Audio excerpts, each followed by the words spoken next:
The fireworks were loud, even through a screen. Gold and white explosions over a dark Italian lake, the kind you see in luxury travel ads. For a second, it almost worked. It almost made everything look earned. I was alone in my apartment on the Upper West Side, sitting at my kitchen counter with my phone propped against a water glass, watching my brother's wedding in fragments, slow-motion champagne, silk dresses, my father's laugh, too big for the frame, Nate holding Valentina like he'd finally secured something permanent. Everyone looked untouchable. I knew better. The Avery house in Connecticut had been refinanced twice in 3 years. My father withdrew from retirement last winter. Nate's last startup collapsed owing more than $100,000, vendors still unpaid. Credit strained thin, and yet there they were at a historic villa overlooking Lake Garda, acting like old money. I didn't go. I told them I had client obligations. That wasn't exactly false. It just wasn't the whole truth. The truth is, I couldn't sit at a long white table and pretend not to see the math unraveling under the linen. My name is Charlotte Whitman Avery. I am 38 years old. I'm a financial compliance attorney in Manhattan. I make a living noticing patterns before other people admit they exist. Valentina DeLuca called herself an heiress. Estates, vineyards, generational wealth. I tried placing the name in my head, running it against everything I knew. It slid past too easily, too polished, too rehearsed. Still, Nate looked radiant in those videos, like this marriage erased every bad decision that came before it. Around midnight, I closed the app. I told myself I was being cynical. Maybe this time it would hold. Maybe this time they wouldn't need me to fix anything. At 3:12 in the morning, my phone began vibrating across the nightstand. The phone didn't stop. It just kept vibrating against the wood like it was trying to escape. 47 missed calls, 19 voicemails, my mother, my father, Nate. I called my dad back. He answered on the first ring. Charlotte. He sounded smaller. That scared me more than the shouting in the background. What happened? She's gone. Who's gone? Valentina. His voice cracked. She left.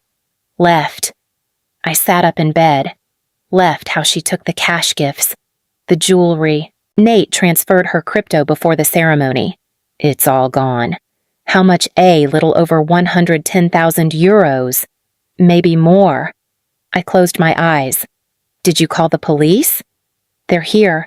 That wasn't relief. That was worse. I heard Nate yelling in the background. Put her on speaker. Then his voice came through. She set me up. Charlotte. She planned this. You married her after 3 months. Don't start. I'm not starting. I'm trying to understand. Glass shattered somewhere on his end. My mother screamed, "What was that I said?" Nothing, my father said too quickly. Nate shouted again, closer to the phone. They're saying we damaged property. They're exaggerating. How damaged? Silence. Then my father. There was an incident. What kind of incident? The statue broke. He said, and some fixtures. You broke a statue at a historic Villa Charlotte. My mother cut in, breathless. We need you.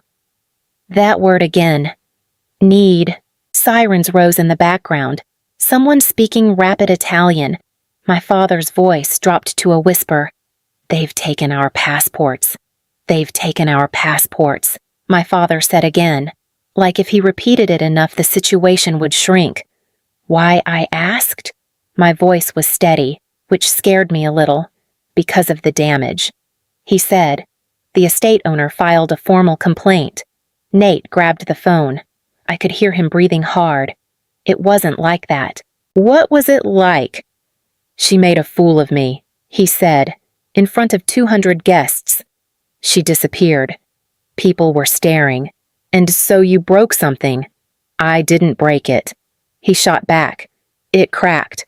Marble doesn't crack 'cause someone breathes near it. Nate. Silence. Then my mother. crying but still trying to soften it. He was devastated. You weren't there. You didn't see it. That doesn't change what happened.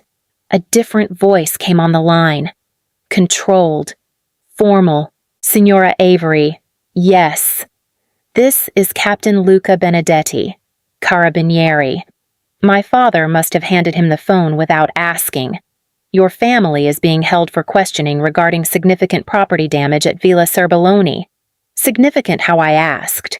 The current estimate is approximately 162,000 euros. A 19th century marble statue was shattered. A Murano chandelier fixture destroyed. There is recorded footage. I closed my eyes for a second. Are they under arrest? They are detained pending further action. The estate has initiated criminal proceedings for aggravated property destruction. However, civil settlement discussions are underway. What does that involve?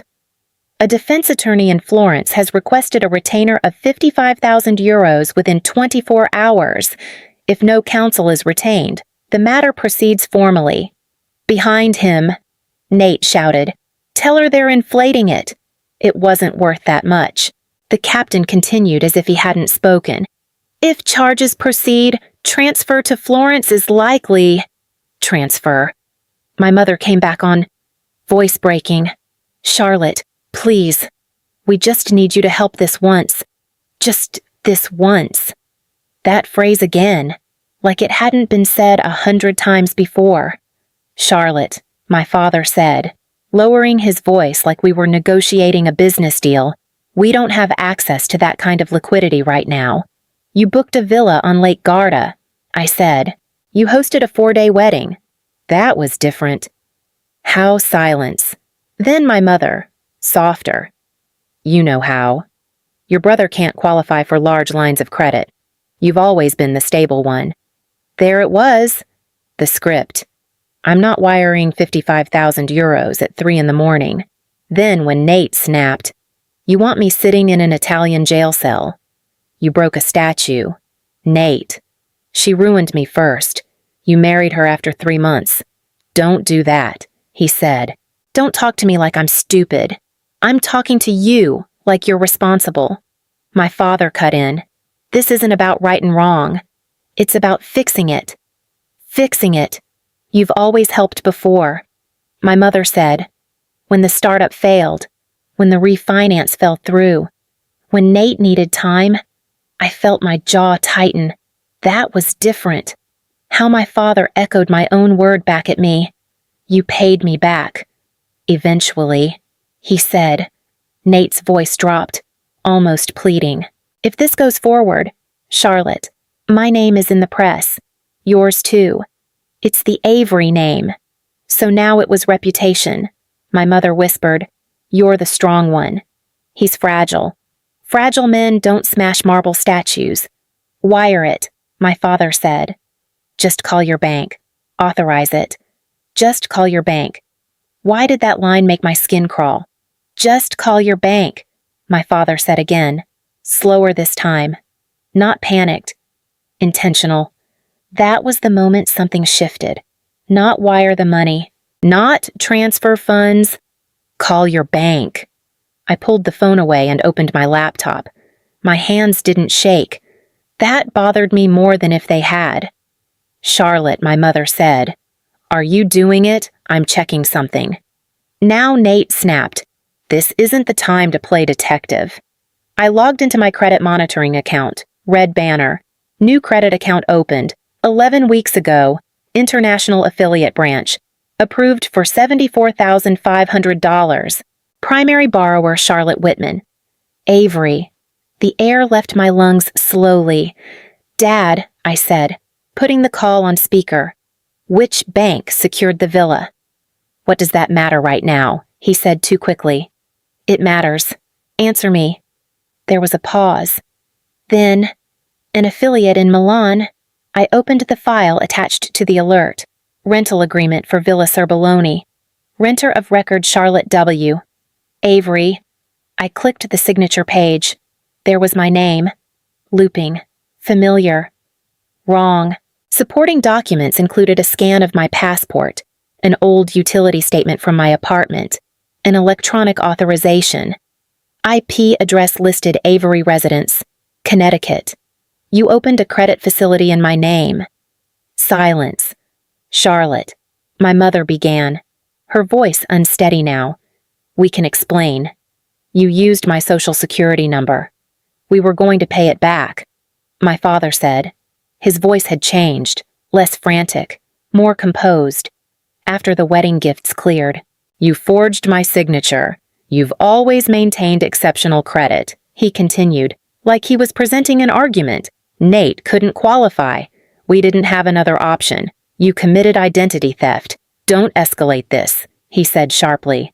We didn't do it to hurt you. Nate cut in, defensive. It was temporary. We just needed to get through the booking. You needed $74,500 under my name.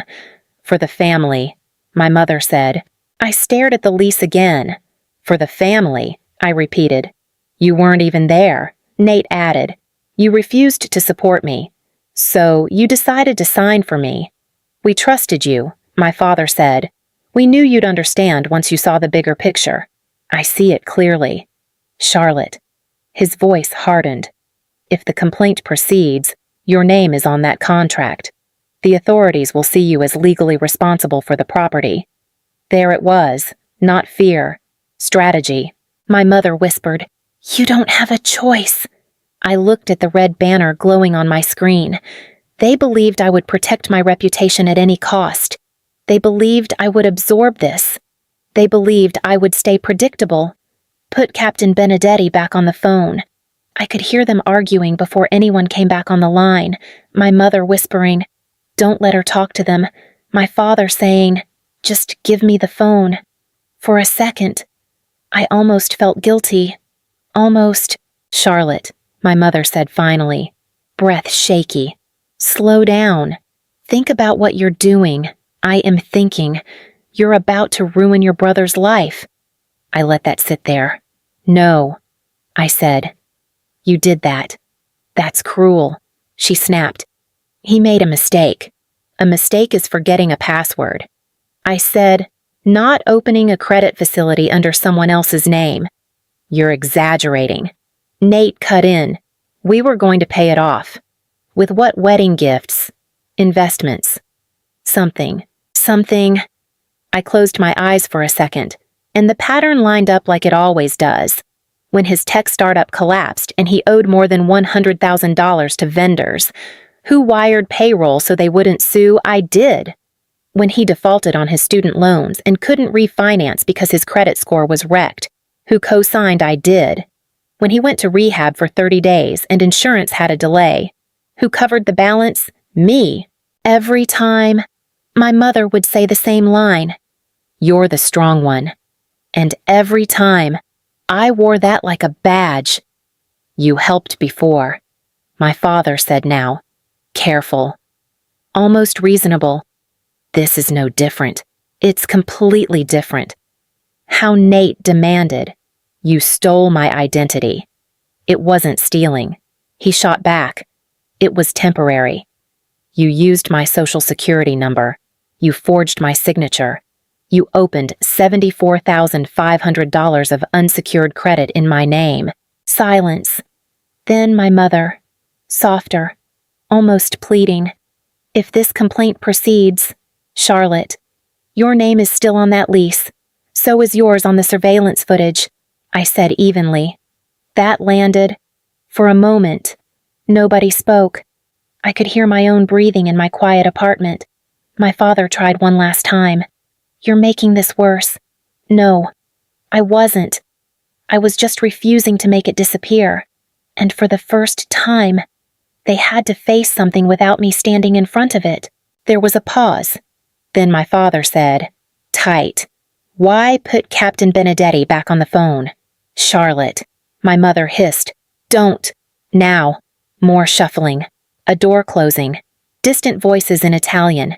Then the captain's voice again. Calm. Professional. Signora Avery. Yes. I need to clarify something. I am listening. I did not authorize the rental agreement for Villa Cerboloni. I have not traveled to Italy. My identity was used without consent. Silence on his end. Not confused. Alert. Behind him. My mother's voice rose. She's lying. She's upset.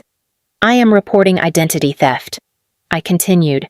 A $74,500 unsecured credit facility was opened in my name 11 weeks ago. I have documentation. My father broke in. Charlotte, stop. The captain cut him off. Sir, please. You're making this criminal. Nate shouted. It already is. I said. Do you intend to file a formal complaint? The captain asked. Yes. My mother gasped like I'd slapped her. You would do this to us. To you, I said. You did it to me. My father's tone shifted. Colder. Think carefully. Once this starts, we can't control it. I know. Your name is still on the lease, he warned. Then you should have thought about that before forging it. The captain spoke again. Senora Avery, we will proceed accordingly. Thank you. Charlotte. Nate's voice cracked for the first time. You're choosing paperwork over your own brother. I didn't raise my voice. I'm choosing not to be your shield anymore. There was nothing left to negotiate. I hung up. I didn't cry. I called my bank. Fraud division. A woman answered, steady, neutral. I need to report identity theft. I said. My voice sounded precise, controlled, like I was dictating a memo. She asked for dates, amounts, verification questions. $74,500, I said. Opened 11 weeks ago through your Milan affiliate branch. Did you authorize this credit facility? No. Did you sign a rental agreement connected to this account? No. A pause. Typing. Do you wish to place an immediate freeze on your credit profile across all bureaus? Yes. We will initiate a provisional fraud alert. You will need to submit a sworn affidavit and supporting documentation. I understand. Is the responsible party known to you? That question landed differently. Yes. I said. More typing. No judgment. Just process. When the call ended, I stared at the dark reflection of my laptop screen for a second. Then I dialed a colleague. Not a friend. Someone who handles white-collar matters. You're moving forward, he asked. Yes, against your own family. They crossed that line first. Then preserve everything. He said, emails, call logs, credit reports, and don't speak to them again without counsel. I won't. My phone lit up with messages. You're heartless. How could you? Mom fainted. You've destroyed us. I read none of them. One by one. I blocked each contact. Mother. Father. Nate. Even a cousin who only ever called when he needed something. The silence that followed wasn't gentle. It was dense. Final. But it belonged to me. And for the first time, no one was asking me to fix what they had broken. 3 months later, my phone barely rang. My attorney did. It's resolved, he said. Your brother entered a plea to reduced property damage. Civil liability stands. The fraud claim was validated. The credit facility has been voided. Your record is clear. Clear. I didn't realize how tightly I'd been holding everything together until that word landed. A week later, a certified envelope arrived, my father's handwriting. I stood at the kitchen counter for a long minute before opening it. Inside, one sentence. We never thought you would choose yourself. That was it. No apology, no admission, no recognition of what they'd done. Just surprise. I read it twice. What unsettled me wasn't anger.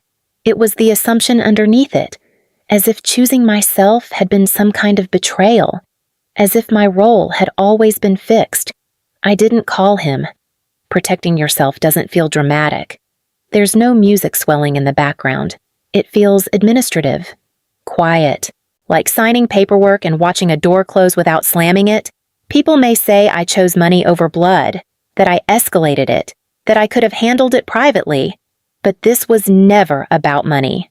It was about consent, about not being volunteered as collateral for someone else's decisions. If you've ever been labeled the strong one, you know how quickly that turns into expectation. And expectation turns into entitlement. I don't know what my family calls me now, but I know this: I didn't lose myself trying to save them.